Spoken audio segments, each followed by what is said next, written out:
ఆలోచిద్దాం, ఆశీర్వదిద్దాం. ఉమ్మడి నల్గొండ, ఖమ్మం, వరంగల్ పట్టభద్రుల ప్రశ్నించే గొంతు తీన్మార్ మల్లన్నకు మొదటి ప్రాధాన్యత ఓటు వేసి గెలిపిద్దాం.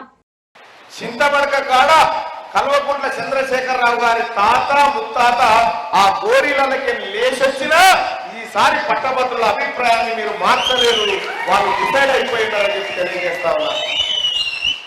ఇక తీన్మార్ మల్లన్నను ఎట్లా ఒక క్యాండిడేట్ ను పెట్టిరు, ఆ క్యాండిడేట్ ఎవరో మనకి ఎవరికి తెలియదు, ఇటెంకలు ఎవరు నిన్నట్టు చూడకూడదులే.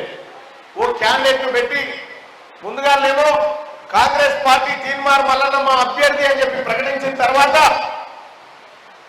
చాలా మందిని అడిగారు, నువ్వు పోటీ చేస్తావా అని బీఆర్ఎస్ లా, నువ్వు చేస్తావా అంటే నాకొద్దు నాకొద్దు నాకొద్దు నేను చెయ్యా అని చెప్పి స్టార్ట్ చేశారు. ఎవరు చేయకపోతే ఆఖరికి ఓ పోరని పట్టుకొచ్చారు, ఓ పోరని పట్టుకొచ్చి నిలబెట్టిగా.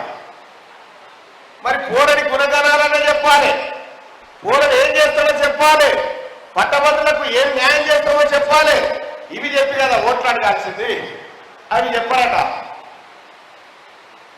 ఏంద్రా సంగతి అంటే మీకు ఎందుకు ఓటేయాలంటే మల్లన్న మంచోడు కాదు, మీ సంగతి ఏంద్రా చెప్పారంటే మల్లన్న మంచోడు కాదని అంటాడు. వీళ్ళ బతికేదింత, వీళ్ళ జీవితమే ఇంత. కేసీఆర్ కుటుంబం జీవితం ఎన్నడూ కూడా నీతిగా నిజాయితీగా రాజకీయాలు చేసింది వాళ్ళకి తెలియదు.